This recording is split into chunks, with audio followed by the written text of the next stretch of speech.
ప్రేమ స్వరూపులారా, embodiment of divine love. సాక్షాత్ వేదమే దివి నుండి భూమికి దిగి వచ్చినటువంటి Ramayanam. Ramayana is the epic which is nothing but Veda descended to the earth. వేదమునకు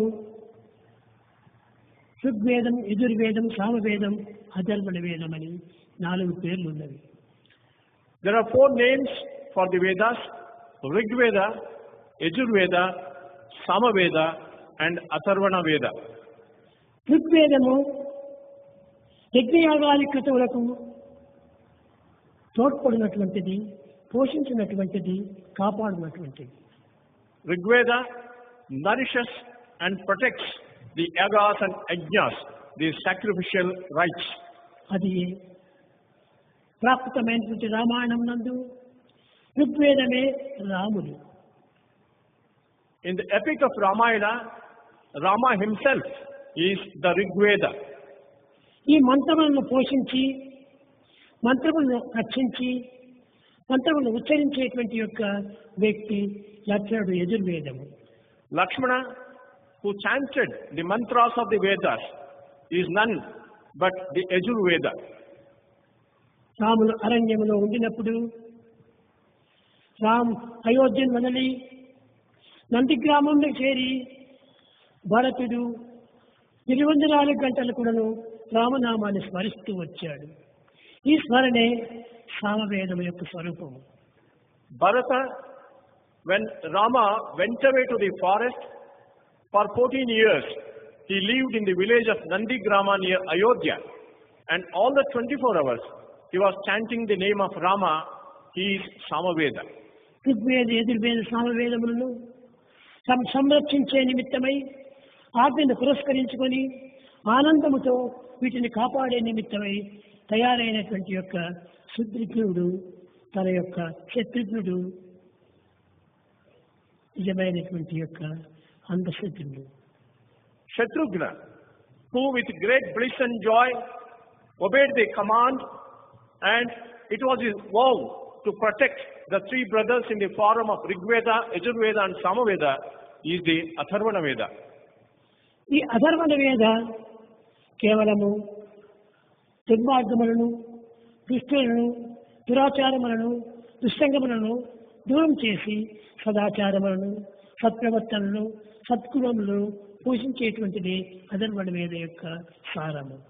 The essence of Atharvana Veda is to destroy the wicked failings, the wicked behavior and wicked people, and therein establish good thoughts, good deeds and good things.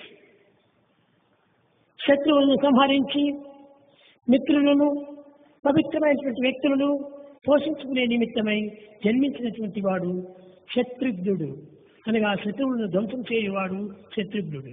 Shatrughna was born to destroy the wicked enemies and protect his masters and friends.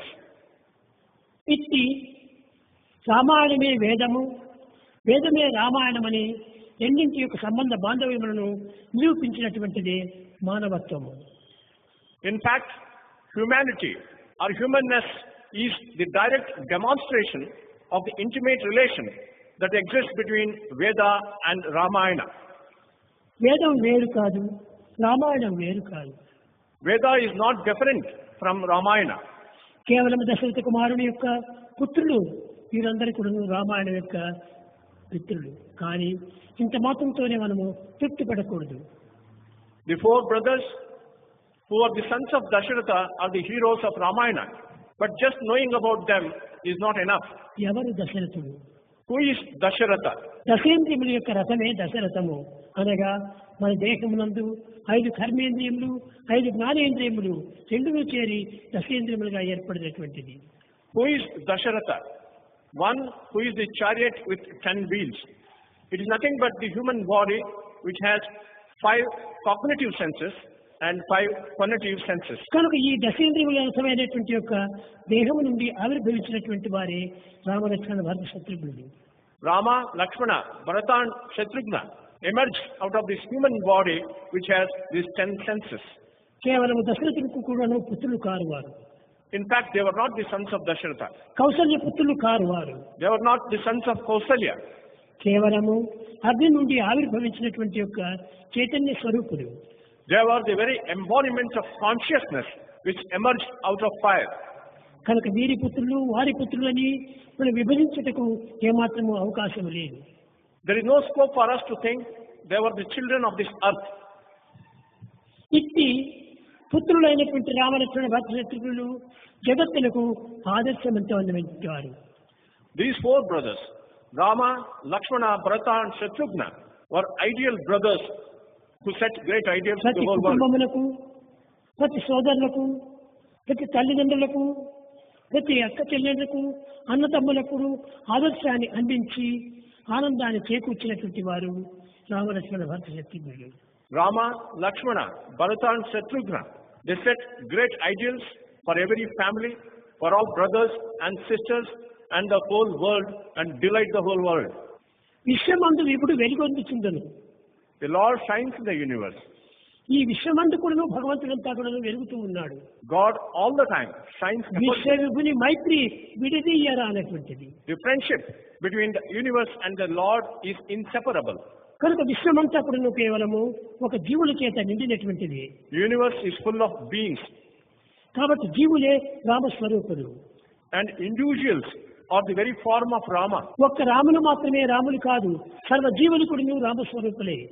Only Rama is not God, all the individual beings are God. రమింప చేసినటువంటి వాడు రాముడు. One who delights is Rama. కనుక ప్రతి వ్యక్తి కూడాను మనకు రమింప చేసేటువంటి వారే. Every individual should delight us. కనుక రాములు అనగా ప్రత్యేకమైనటువంటి ఒక స్వరూపం కాదు. Rama was not a separate individual. ముఖ్యంగా మనం యోచించవలసినటువంటిది ప్రతి జీవి కూడాను రాముడు స్వరూపమే. What we have to recognize most importantly is that every being is the form of Eshwara Rama. సర్వభూతానాం God resides in ఈశావాస్యం ఇదం జగత్. the whole universe. జగత్ అంతా కూడాను దైవ స్వరూపమే. The whole universe is the very form of God. సహస్రశీర్ష పురుష సహస్రాక్ష సహకపాత్. The world, we see 1,000 heads and 1,000 hands and 1,000 feet. ఆనాడు ఈ ప్రపంచంలో సహస్ర జీవులు మాత్రమే జీవిస్తూ ఉండేటువంటి వారు. In the world, in ancient times, there were only 1,000 beings. కనుకనే సహస్రశీర్ష పురుష అన్నాడు. That is why it was said God was having 1,000 forms. కాలము కదులు కొలది But later on, వేలకు దాటి లక్షలకు వచ్చింది. the population became into a few ఈ lakhs, లక్షలకు దాటి కోట్లకు వచ్చింది. and it became a few crores. ముక్కోటి స్వరూపుడు భగవంతుడు అన్నారు. Then they said God is in the form of 3 crore beings. 3 కోట్ల స్వరూపులు ఎట్లవుతాడు భగవంతుడు? How can God have 3 crore forms? ప్రతి వ్యక్తి కూడాను ప్రతి జీవి కూడాను ఒక రామస్వరూపమే. Every being, every individual is the form of God. కాబట్టి ఈనాడు ముక్కోటి కూడాను దాటిపోయింది. And today the population has increased much more. కనుక అందరూ కూడాను ఈశ్వర స్వరూపులే, అందరూ రామస్వరూపులే. All are the forms of God, all are the forms of Rama. కనుక రామస్వరూపం అనేటువంటిది ప్రత్యేకమైనటువంటిది కాదు. Rama's form is not a separate entity. వీళ్ళు ధరించి అరణ్యవాసం చేస్తున్నటువంటి సమయంలో రాముడు ఈ స్వరూపంలో ఉన్నాడు అని భావిస్తారు. And you generally think Rama went to the forest and he was having that form when he roamed around in the forest. సర్వమానవ స్వరూపులు కూడాను రాముడే. Every man in fact is Rama. ప్రతి మానవుడు కూడాను రామస్వరూపుడే. Every man is the embodiment of Rama. అందుకోసమే రామనామాన్ని ప్రతి ఒక్కరు కూడా పెట్టుకుంటుంటారు. That is why every person has the name of Rama. Rama, Krishna, Govinda, లక్ష్మణ ఈ విధమైన పేర్లు స్మరిస్తుంటారు. And today we name our children after Rama, Krishna and Lakshmana. ఇలాంటి పరిస్థితి లోపల రామాయణము ప్రతి కుటుంబానికి కూడాను చాలా ఆదర్శవంతమైనటువంటిది. In such a situation, Ramayana sets ideals for every family. అన్న తమ్ముడు ఏ విధంగా నడచాలి, How should brothers conduct అక్క themselves? చెల్లెలు ఏ విధంగా మెలగాలి, How should sisters conduct themselves? తోడు కోడలు ఎట్లా అన్యోన్యంగా ఉండాలి How should the daughters-in-law of a family అని conduct ఇలాంటి themselves? ప్రతి వ్యక్తి యొక్క ఆదర్శాన్ని వాళ్ళు రామాయణంలో నిరూపిస్తూ వచ్చారు. In Ramayana, you find the demonstration of such great individual ideals. కనుక రామాయణం అనగా వాడి ఆదర్శాన్ని మనం అందుకోవాల్సిందే కానీ From Ramayana, we have to accept the great ideals. వారి యొక్క చరిత్రను మనం చదువుకొని తృప్తి పట్టడం మాత్రం కాదు. Just being satisfied with the story is not enough.